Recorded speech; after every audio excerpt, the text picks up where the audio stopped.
तोहर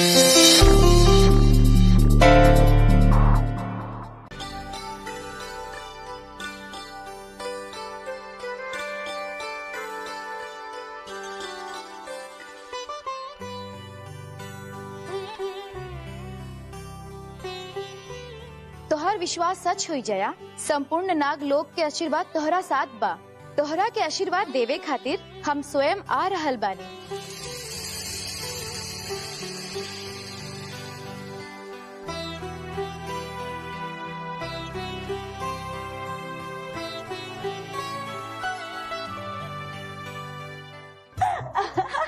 जया, कहाँ जात बाड़ू सुबह सुबह?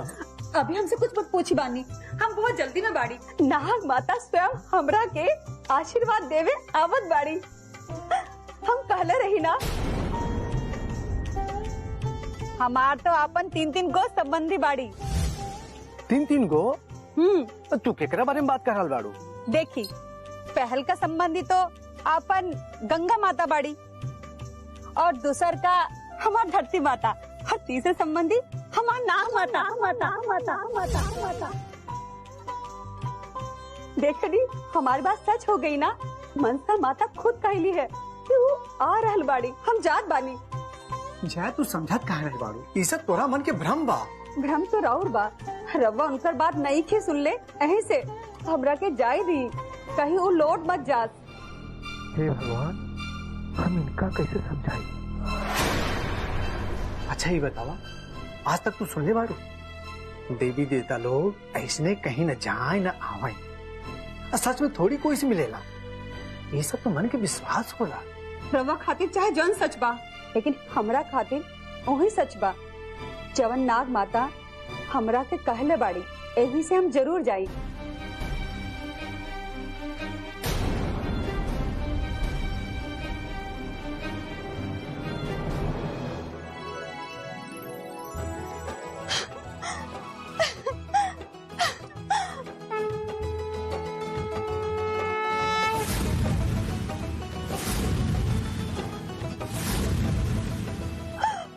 मनसा माता, रवा आ गई नी माता। सचमुच ये हमरा आके भ्रम तो नहीं खे? ये नाग माता यहाँ कैसे आ सकत बारी? कहीं ठाकुर जी का पता चल जाई तो अनर्थ हो जाई। हे नाग माता, यहाँ से चल जाए, ठाकुर का कहीं पता न चल जाए। नाग माता, यहाँ से चल जाए, चल जाए यहाँ से।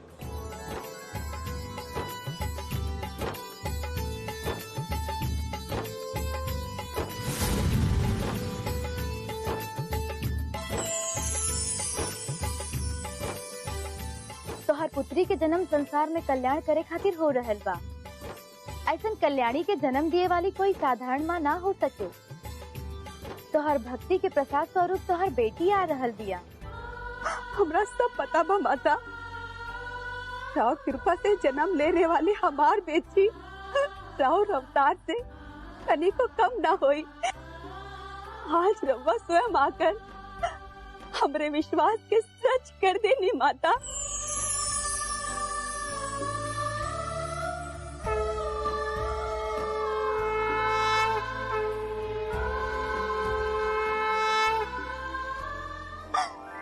सुरन बाने जी, जल्दी आई। रवा कहत रही ना कि हमार भरम रहा, देवी देवता केहू से मिले ना मिले। देखी, साक्षात माता आइल बाड़ी, हमरा से मिले। अरे नाग माता कहाँ चल गई नी?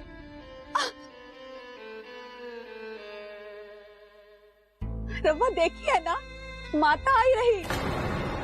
हम सत्ता कहा तानी। हाँ, हमरा के आशीर्वाद देली, हमरा के कुमकुम लगाईली। देखी, रवा आवे में देर कर देनी, यही से दर्शन ना हो पाई।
अच्छा बिल के हमने के स्थान पे आ गई जा कहीं से कही जा हमरा मंत्र के और ज्यादा शक्ति मिली।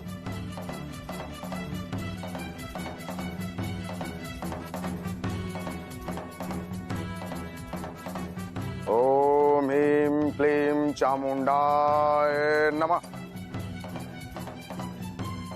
ओम गरुड़ाय स्वाहा। ओम चंडिकाय नमः।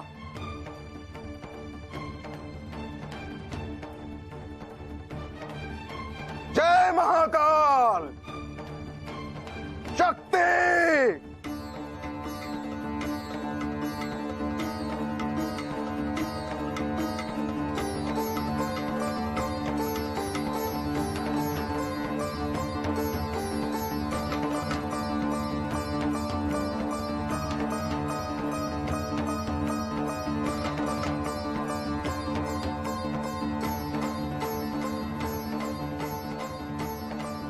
अब जाग संभर।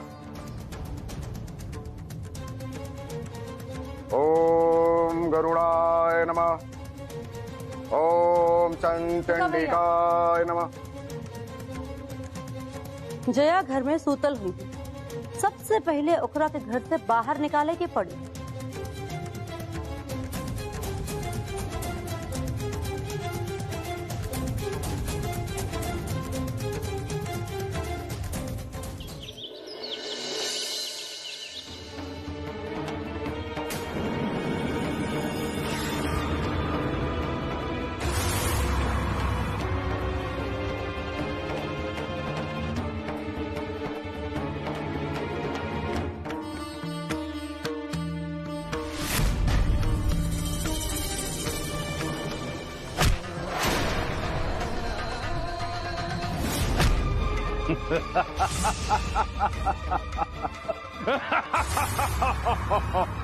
चला के राख कर दे भी घर के।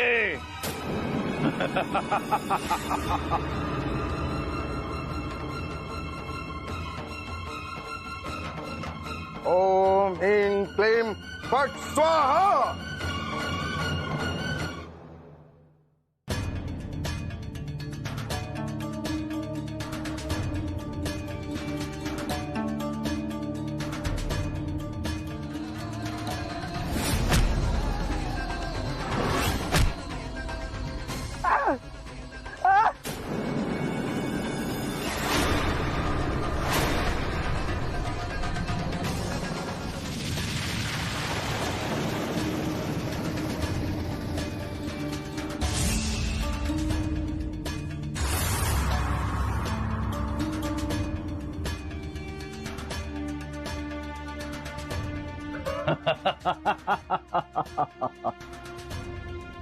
अब तक तो जया जल के राख हो गई।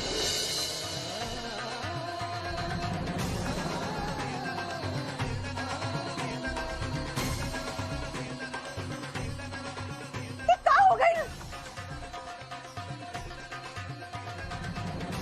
तू क्या हवा तू हमें का काहे मारत मारा।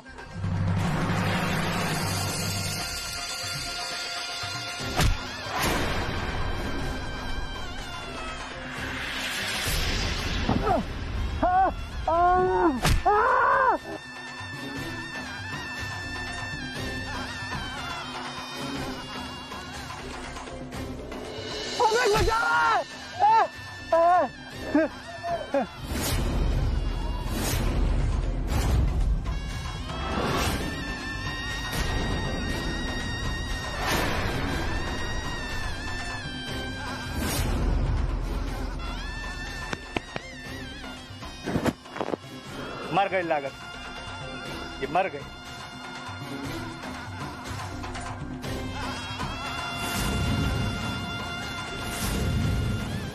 अब नागमणि ढूंढे के रास्ता साफ हो गई बा। चला। रुका भैया, कि ध्यान रखा कि नागमणि का रक्षा नाग शक्ति कर रहल बाड़ी। मंत्र शक्ति के बिना घर में घुसल खतरनाक बा भैया। दुर्गा, अगर ये घर में नाग शक्ति बा तो हमरो पास गरुड़ शक्ति बा। ये देखो।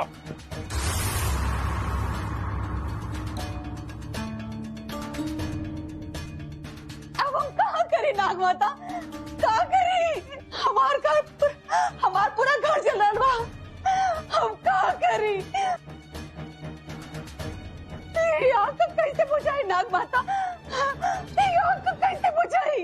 कुछ होके भैया, हमने जैसन साधारण आदमी नाग शक्ति के सामने नहीं टिक सकत। दुर्गा, हमार मंत्र से वशीभूत वो नाग शक्ति हिल भी नहीं की सकत।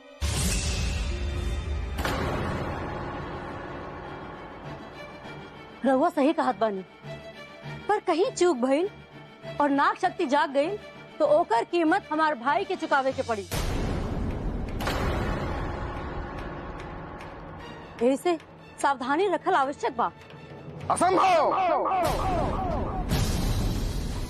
दुर्गा, चुप हो जा।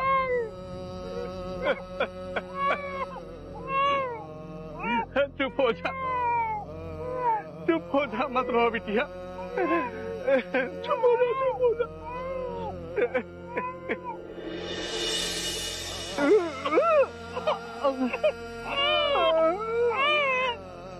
हे भगवान, का कहीं नहीं जन्म देवी माई की ममता छीन लेनी।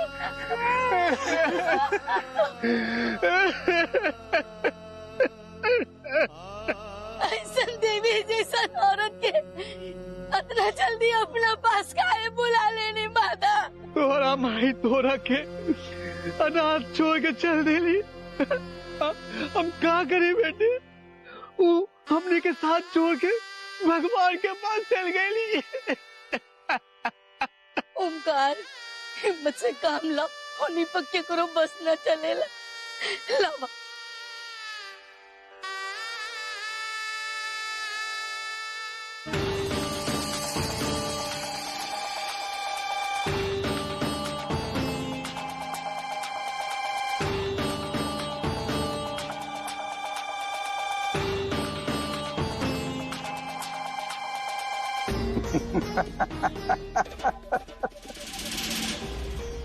मर गई बेचारी। ओमकार पर तो दुख के पहाड़ टूटल बा। पूरा गांव आंसू में डूब गई। हमरो से अधिक सहानुभूति बा ई गांव के लोग के।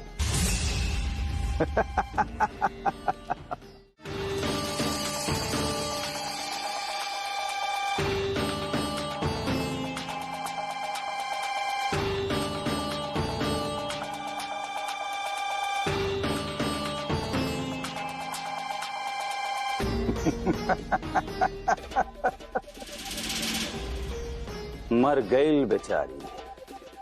ओमकार पर तो दुख के पहाड़ टूटल बा। पूरा गांव आंसू में डूब गई। हमरो से अधिक सहानुभूति बा ई गांव के लोग के। चुप हो जा रानी बिटिया, चुप हो जा।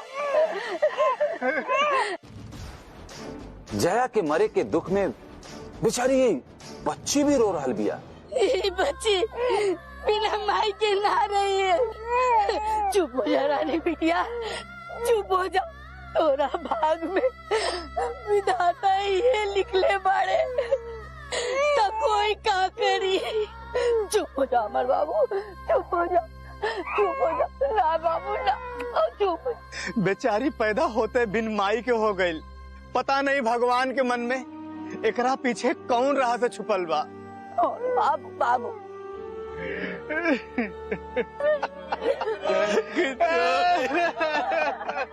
कहीं गांव वाला के पता तो न चल गए कि अनहोनी कैसे भैया? ना ना, ऐसा ना हो सकेला। हमरा बारे में केहू के संदेह ना होई। पर कहीं जया मरे से पहले ओंकार के सब बता देले हुई तब तो हमारा संकट बढ़ सकेला। ये बात पूरे गांव में फैल जाए और लोग के ठाकुर विशंबर से भरोसा उठ जाए। ना ना, लेकिन हम ऐसा ना होके दे, कभी ना होके दे। एकरा खातिर हमरा के मैदान में उतरे के ही होई।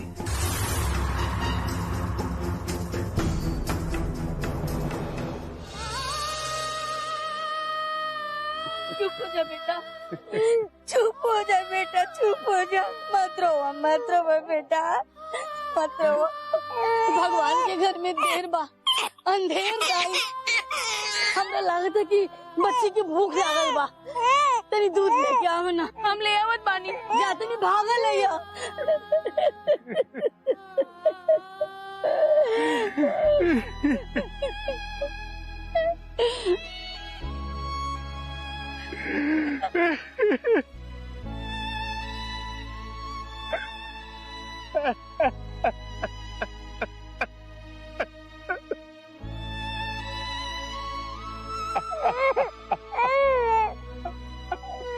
जया, ए जया, एक बार आँख खोल दे जया, जया, एक बार आँख खोल दे।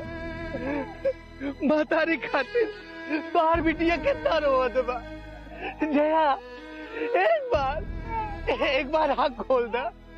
जया, तू जगरा के सपना देखले रहलू, ओकरा खातिर एक बार तू देख इतना।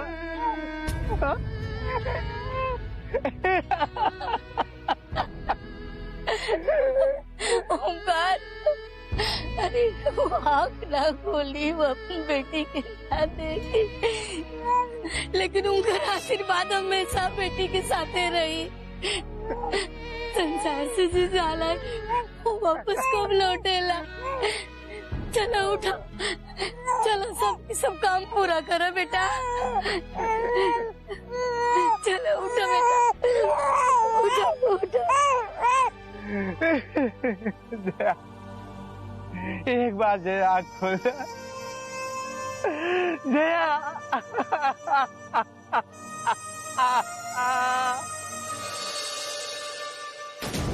हम पापी बानी, तोरा खातिर भी दूध ना ला पैनी।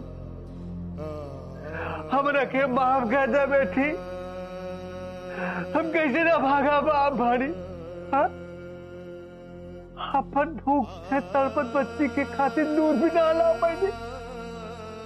हमरा के मर जाए के चाहिए।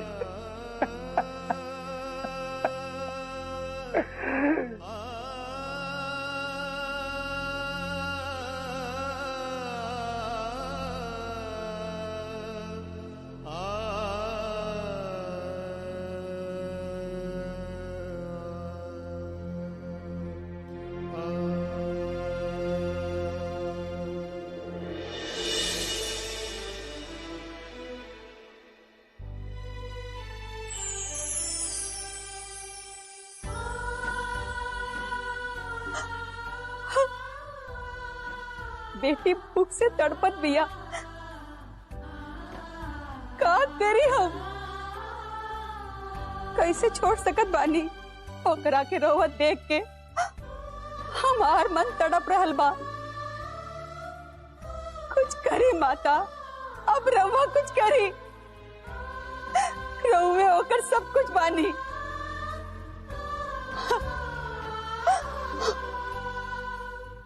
चुप करा दे नाग माता, आपन बेटी के चुप करा दे।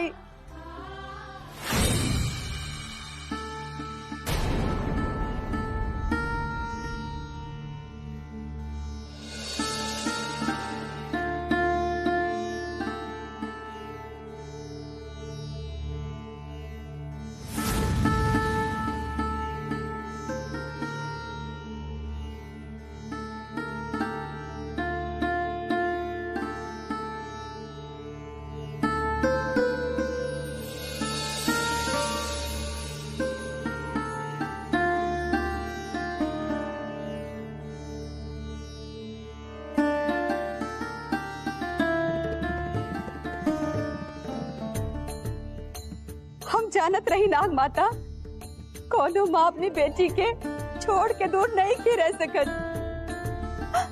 हमार बेटी कितना सौभाग्यशाली बिया, जे ओकर पालन पोषण साक्षात रवा कर रहल बानी।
क्रोधित मत हुई नाग देवी।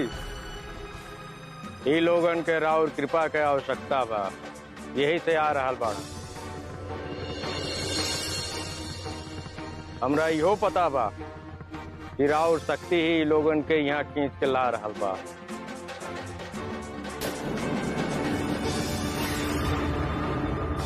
ओम शं शं शं शेषनाग देवताय नमः। ओम नागदेवाय नमः। ओम शक्ति रूपाय नमः। ओम शक्ति रूपाय नमः। माँ जी हमरा बहुत डर लग रहा बा। स्वामी जी के रहते कुछ ना हुई बहू। ओम शांति शांति शांति शांति रूपाय नागदेवाय नमो नमः।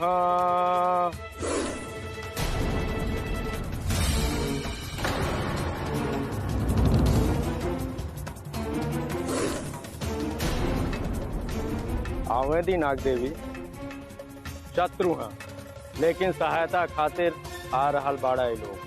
शांति शांति। आवा नाग देवी के स्मरण करत आवा। दया करिए नाग माता।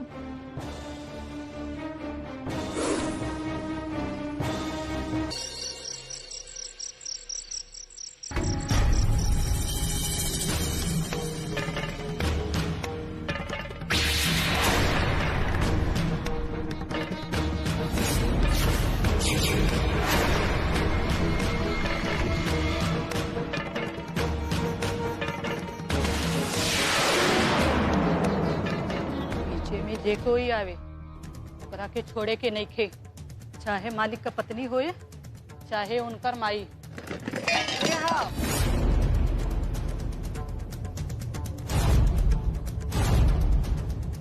के हो भैया? के बा?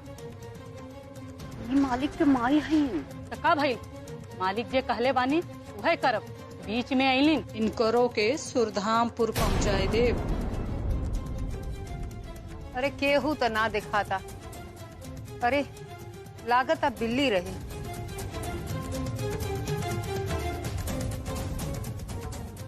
नींद खराब हो गई। केहू तो ना दिखाता।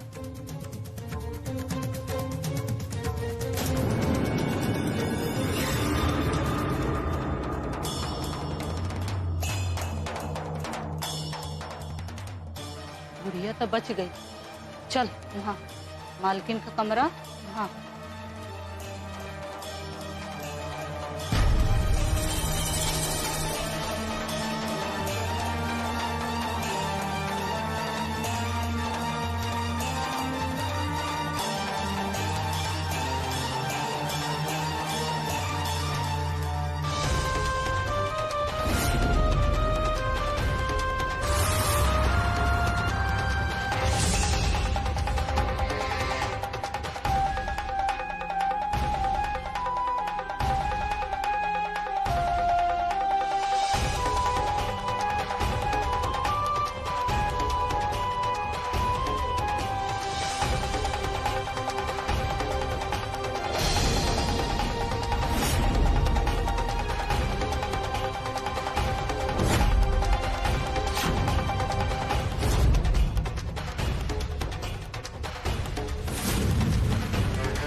सो जा बिटिया, अरे सो जा। अरे अरे ले ले ले ले, अरे सो जा सो जा। ओले ओले ओले ओले ओले सो जा बिटिया रानी सो जा। हाँ अभी बहुत रात बा। अरे सो जा बिटिया। ओले ओले सो जा। ओले ओले ओले ओले सो जा सो जा। अरे चुप चुप हो जा, एकदम चुप। तोहरा के मालूम नहीं कि हाँ कोई देख ली तो हमने के पकड़ा जाइबे। के बा वहाँ? बेटा थोड़ा रुक जा। हाँ हम बाहर देख के आवत आनी। हाँ ना तो गौरी चाची जग गई हैं। ओले ओले ओले ओले ओले ओले।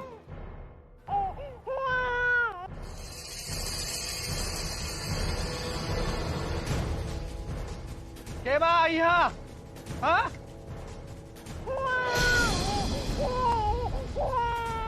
क्या हो? हाँ ये बच्चा बच्चा क्या करा ही? क्या कर बच्चा ही? तो हाँ बच्चा नहीं क्या बुझाते? बच्चा था हमरा के? याद रहे ये बात केहू के पता ना चले, ना तो तोहरा के हमरा से केहू ना बचा सकेला।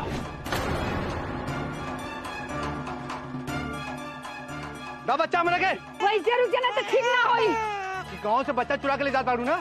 क्या कर बच्चा? नहीं तो हम हल्ला के पूरा गांव की जगह दे। दा बच्चा दा, दा जल्दी दा। ओमकार चला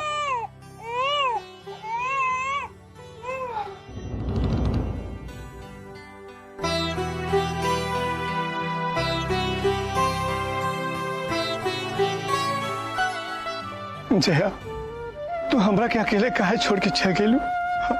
कितना खुश होकर हम और तू अपन बेटी के साथ मंदिर ले जाती। ओमकार कहाँ रह गईला? हाँ चाची आवत बानी।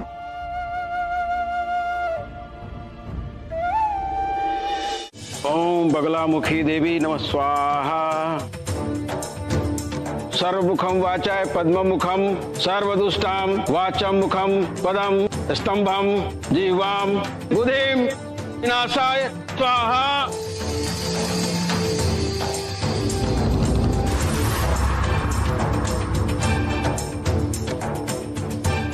माता बगलामुखी की शक्ति जागृत हो गई बा। मन में नाग माता के स्मरण करके रवा अपन प्रश्न पूछ सकते हैं। हमरा के नाग मणि मिली कि ना?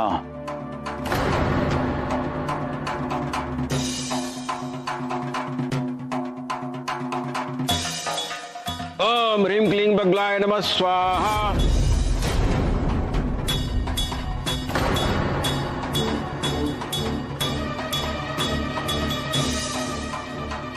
ई तो पता चल रहल बा कि नागमणि पावे के क्षमता तहरा ही कुल में बा।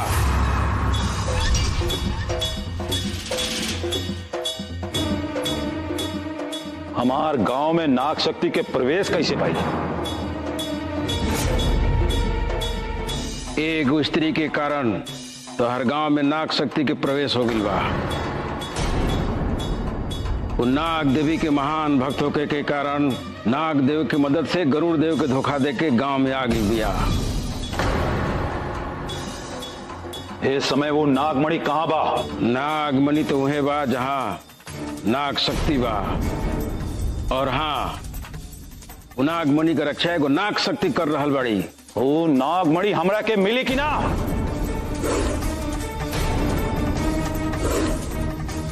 ना नागमणि तरह नहीं मिल सकत।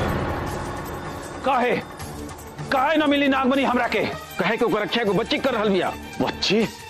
हाँ वो बच्ची, लेकिन वो कोनो साधारण बच्ची नहीं खे, बहुत ही शक्तिशाली बिया। वो बच्ची बिना माँ के पल रहल बिया। और तोहरे गांव में बिया। हमरा गांव में के बाऊ बच्ची? के बा? वो बच्ची वो बच्ची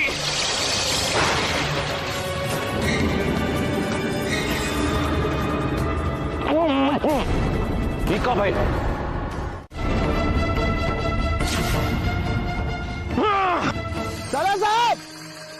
साला जी, साला साहब, साला जी। नाग माता!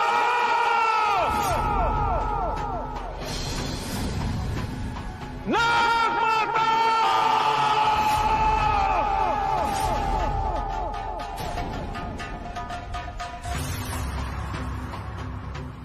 साला साहब,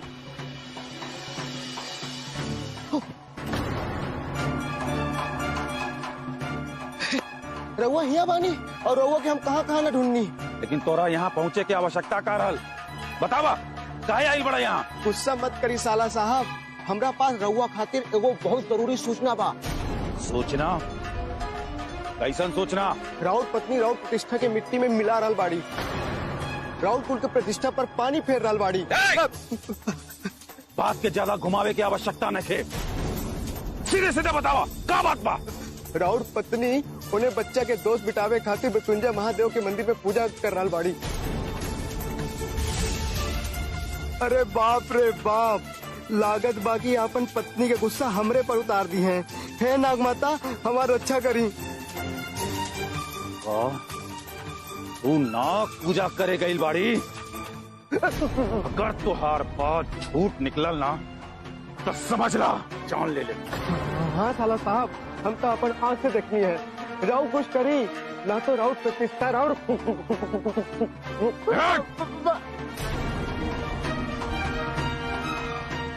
आज उनकर उनकर बच्चा के काल आ गई बा, जीवित ना छोड़ा वो लोग के। चला साला साहब, साहब इनमें से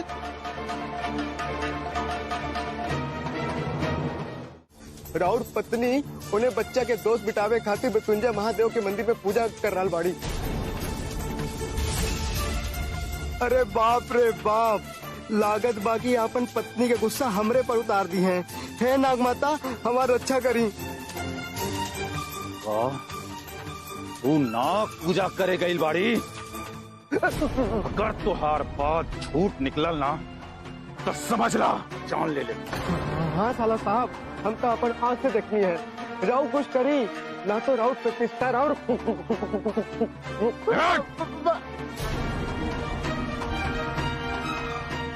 आज उनकर उनकर बच्चा के काल आ गई बा, जीवित ना छोड़ा वो लोग के। चला साला साहब, साहब इनमें से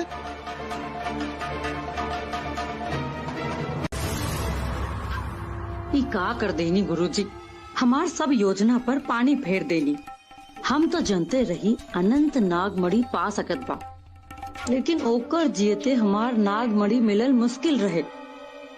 लेकिन अगर आज ही मर जात तो ठाकुर वंश के उत्तराधिकारी हमार कर्ण का होती। ठाकुर वंश के संपत्ति कोनो मणि से कम नहीं थे। उसका पासा ही पलट।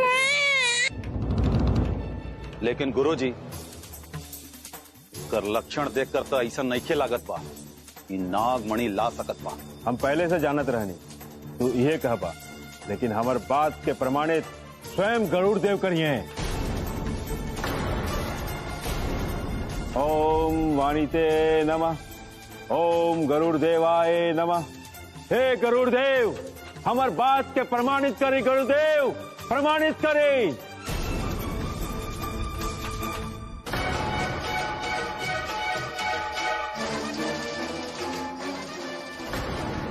ई सत्य व विशंभर, ई बालक असाधारण बा। जौन कार्य तहार पुरखा न कर पैलन, वो कार्य तहार पुत्र पूरा करके दिखाई।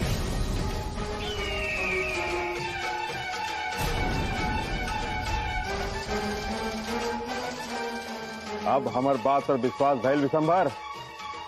हाँ गुरुजी।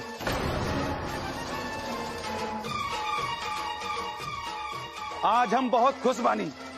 हमार बेटा नागमणि लाई, नागमणि लाई हमार बेटा।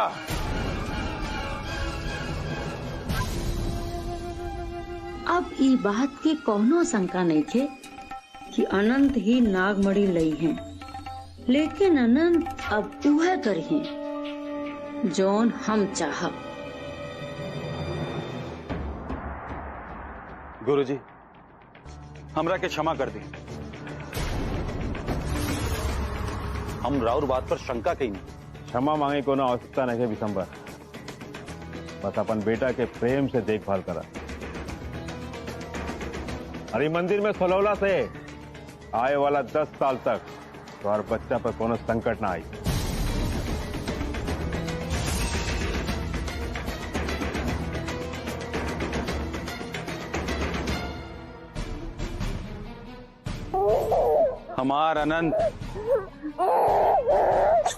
हमार अनंत नागमणि लई है। चारुलता, हमारा अनंत के अच्छा से ख्याल रखिया। जी पंडित जी तो कहले रहन की ओमकार के बेटी से एकर बियाह होखी।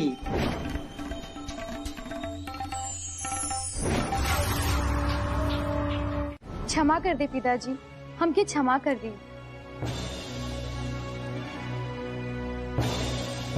ममता के आगे हम विवश होकर और पूजा तो हमार पूजा में सफल भैलू मनसा। भक्त की रक्षा से बढ़ के कोई पूजा ना होके ई तो त्योहार परीक्षा रहे।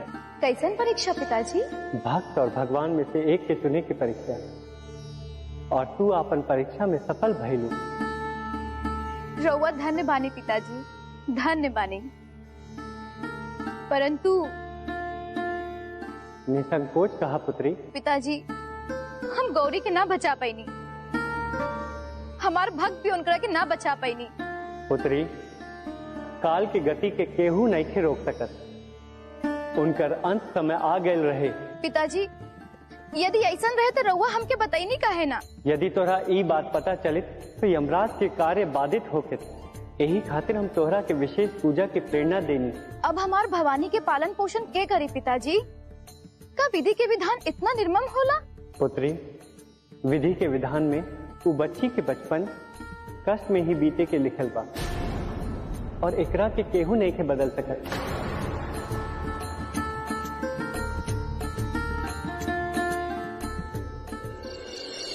ओम बैताल यक्ष यक्ष स्वाहा। ओम बैताल यक्ष यक्ष स्वाहा। प्रकट हो, प्रकट हो बैताल, प्रकट हो। ओम बैताल यक्ष यक्ष छंग छिंग छुंग छंग छ स्वाहा।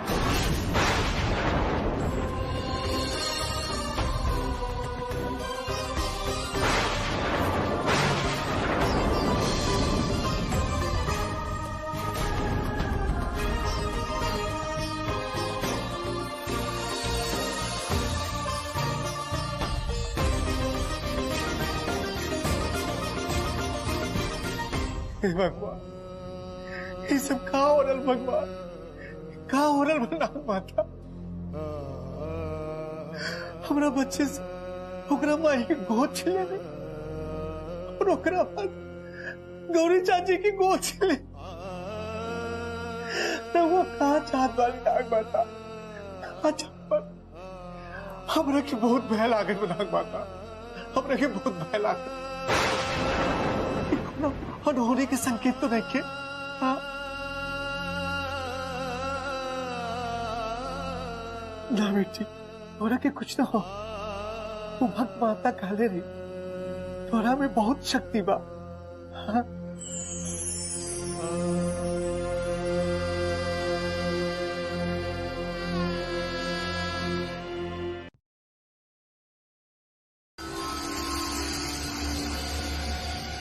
तुहार बेटा तो विलक्षण बा विशंभर।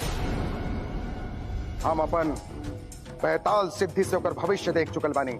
आज हम ओकरा में कुछ और शक्ति भर दे, फिर हमार मंत्र शक्ति और ओकर सौभाग्य मिल के महाशक्ति बन जाएगी। तो ओकरा खातिर हमरा का करे के बा? अपना बच्चा के बुलावा, अभी शुभ घड़ी बा। हम अपन मंत्र शक्ति तुहार बच्चा में डाल दे।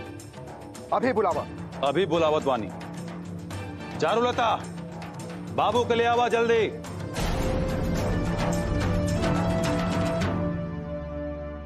अरे चारुलता, का भाई? अरे चारुलता, सुनाई नहीं के देता? ना ना, हम अपन अनंत के वो तांत्रिक के पास लेके ना जाए। अरे कितना देर लगावत बाड़ू, आनंद के लेके आवत काहे नहीं खू। वो दुष्ट तांत्रिक के छाया भी हम अपन बच्चा पे ना पड़े दे, कभी ना पड़े दे, कभी ना। बहुत देर हो रहा बा ठाकुर, जल्दी बुलावा। अरे चारुलता सुनाई नहीं खे देत का। सांझा रुको, सांझा तो बाबू के अभी लेके कहीं चल जा। कहाँ जाए भाऊजी? कहीं भी जा सांझा, तो बाबू के लेके जा तू यहाँ से। और सुना, घंटा भर से पहले मत लौटिया। भाऊजी हमरा आदमी के काम से लौटे के टाइम हो गइल बा और उनकर आवे से पहले हमरा घरे लौटे के हुई। तू कुछ करा सांझा, लेकिन अभी बाबू के यहाँ से लेके कहीं चल जा। लेकिन भाऊजी ऐसे लेके कहाँ चल जाए? अरे चारुलता सुनाई नहीं खे देत का। देर मत करा सांझा, जल्दी जा। तब तक हम सोचत बानी कि हमरा के का करे के बा। जा जल्दी।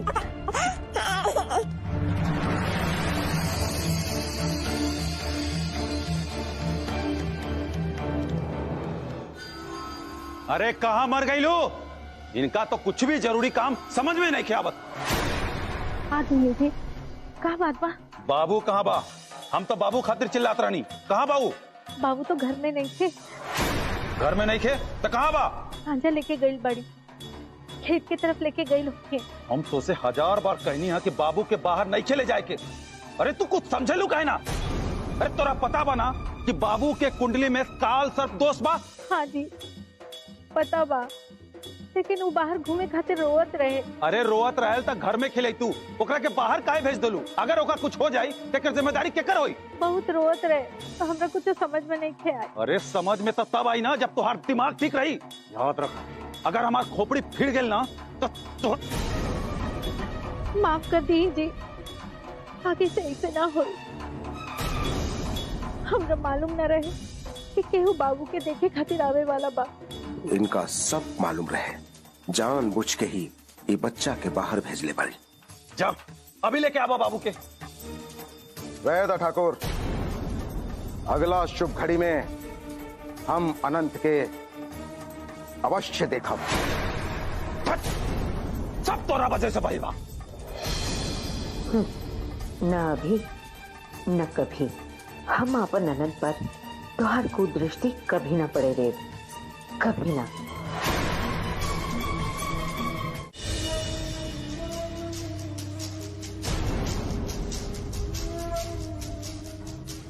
अरे दुर्गा, तो यहाँ?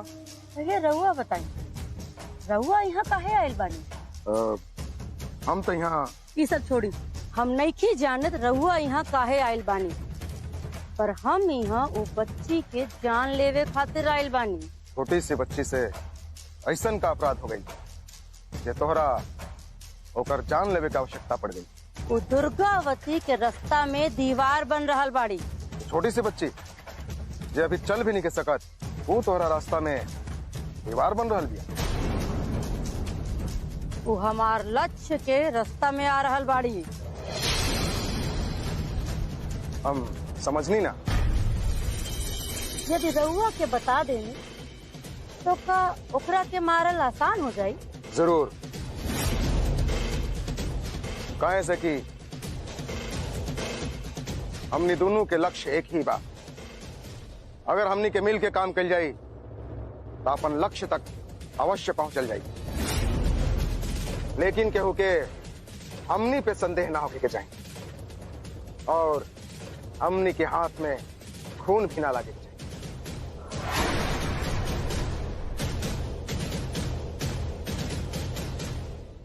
लेकिन ई काम के कर, हम कि रहुआ? ना हम ना तू, ये काम करी हैं पुण्यचारी। पुण्यचारी ठीक है? पुण्यचारी यही गांव के रहे वाला। ये गांव के लोग ओकरा पे बहुत भरोसा करेला, ओकर सब बात मानेला। लेकिन वो करिए का? देवी के नाम पे वो पूरा गांव में हलचल मचा दी है और गांव वालन के भ्रमित करके वो हमनी के काम कर सकता रहे। इतना सब होई कैसे? हम करब महातांत्रिक भैरवनाथ करी हैं।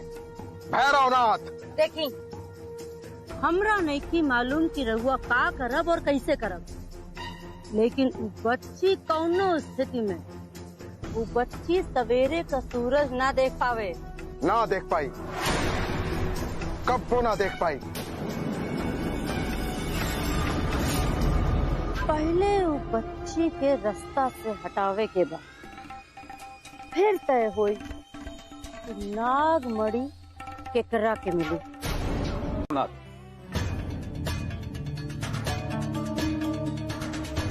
देखी देखी भैरवनाथ,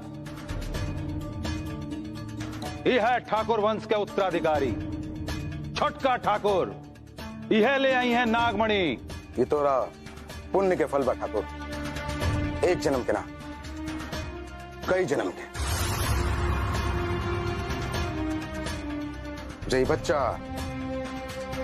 तोहरा घर में पैदा भइल बा, लेकिन एकरा के नाग जाति से बचा के रखिया। भैरवनाथ, नाग जाति एकरा छोला तो दूर, एकरा के कब्बो देख भी ना पाई हैं। गरुड़ शक्ति के आगे नाग जाति कब्बो ना टिक सकेले, कब्बो ना। जब गुरुदेव अनंत के भविष्यवाणी कैले रहले तो हमार सीना चौड़ा हो गई कि हमार अनंत हमार पुरखन के मान बढ़ावे वाला बा, उनकर आत्मा के तृप्ति देवे वाला बा। हाँ ठाकुर, ये शीघ्र ही तुम्हारी इच्छा पूर्ण करी।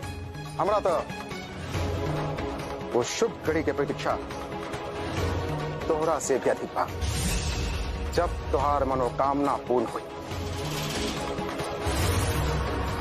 हमरा तो आनंद के देख के ही लगा था कि नागमणि हमनी के पास आ गई। देखा कितना प्यारा और कितना तेजस्वी बा आनंद। काहे ना, आखिर ठाकुर के लइका बा। ठाकुर, हम एक बार अनंत के अपना गोद में लेके अपना हृदय से लगावे के चाहता है। तो एकरा में पूछे के कौन बात बा, उठा ली गोद में।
हाँ भाई भैरवनाथ, ये हंसी के पीछे कौन खुशी बा?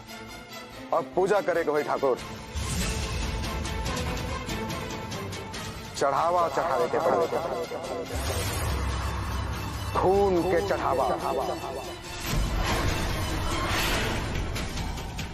चला ठाकुर।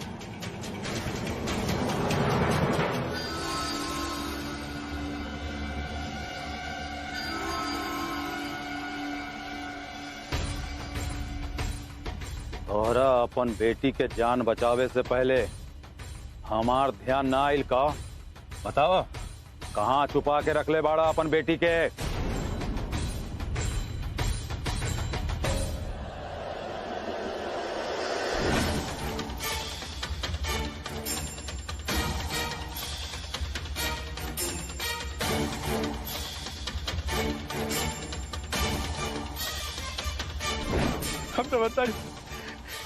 हमने बताई तोरा के। हमरा के पता रहल कि तू ये काबा। अगर तू अधिक जियल चाहत बड़ा तो सच सच बता दा।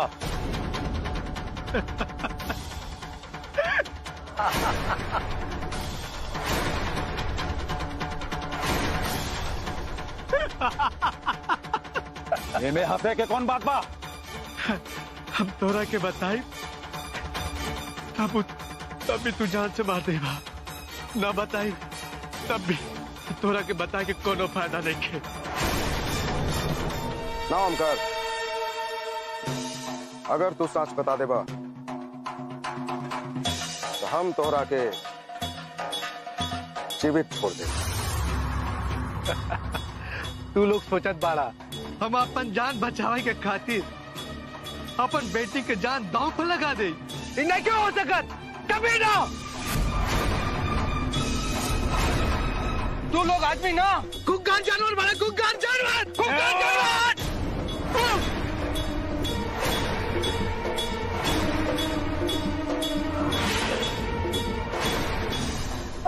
काले हमरा के जानवर बोलवे? अरे जानवर तू बड़े, हमार खेत में हल जोते वाला बैल बड़े बैल।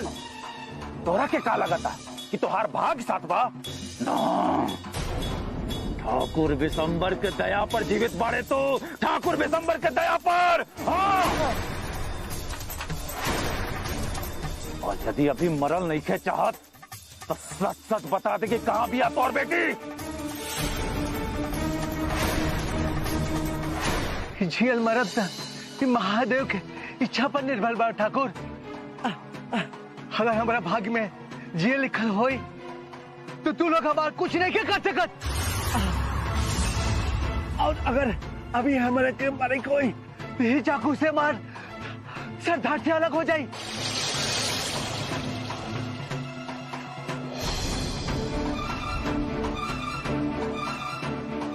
तो तू ही समझत बाड़ा कि हम तोरा के नहीं के मार सकत। भगवान के छोड़ के हमरा के क्यों नहीं के मार सकत?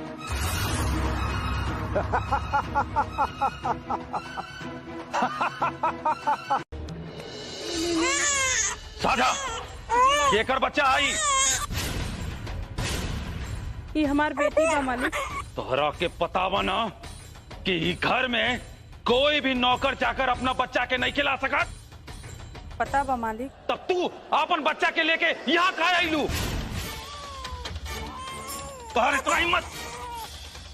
विशंभर, ई का कर रहल बड़ा? क्षमा करी मालिक, आज हम अपने बच्चा के अकेले ना छोड़ सकत रहनी है। बहुत बुखार बा, यही से लेके चल आई। ओहो, एकरा के बुखार बा? हाँ माँ जी, अब की बार माफ कर दी। अब हम अपने बच्चा के कब्बो ना लेके आए। निकल जा, निकल जा यहाँ से। हम ही मनहूस के चेहरा भी नहीं देखल चाहत। ई तोहार पहला भूल बा, यही से क्षमा करत पानी।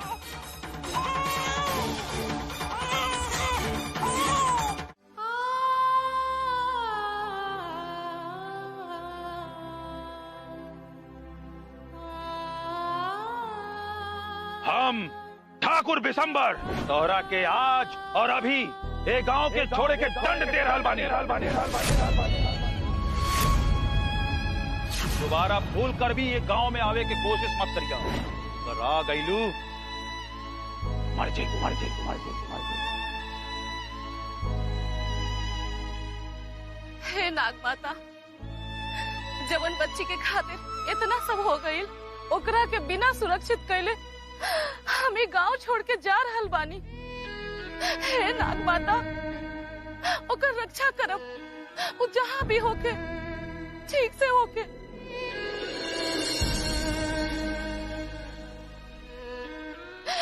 एक गांव के राक्षस से ओकरा बचा के रखब माता, ओकरा बचा के रखब।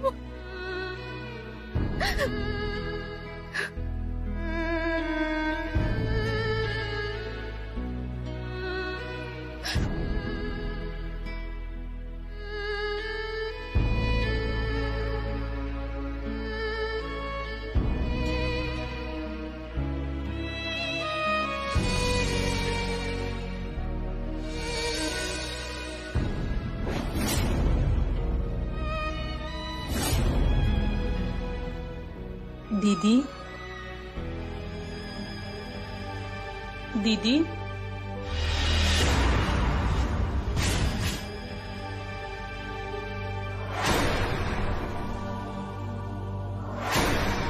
सांझा, मारे वाला से बचाए वाला हमेशा बड़ा होला।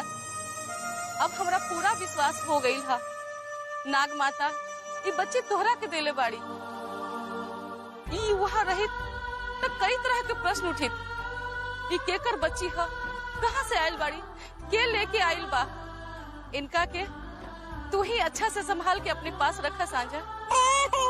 ये बच्ची के संभाले में हमरा बहुत खुशी होगी दीदी, लेकिन हम ना चाहते कि एकरा ऊपर ठाकुर के एक को नजर पड़े। यही से ये बच्ची के रउआ अपने साथ लेके चल जाए।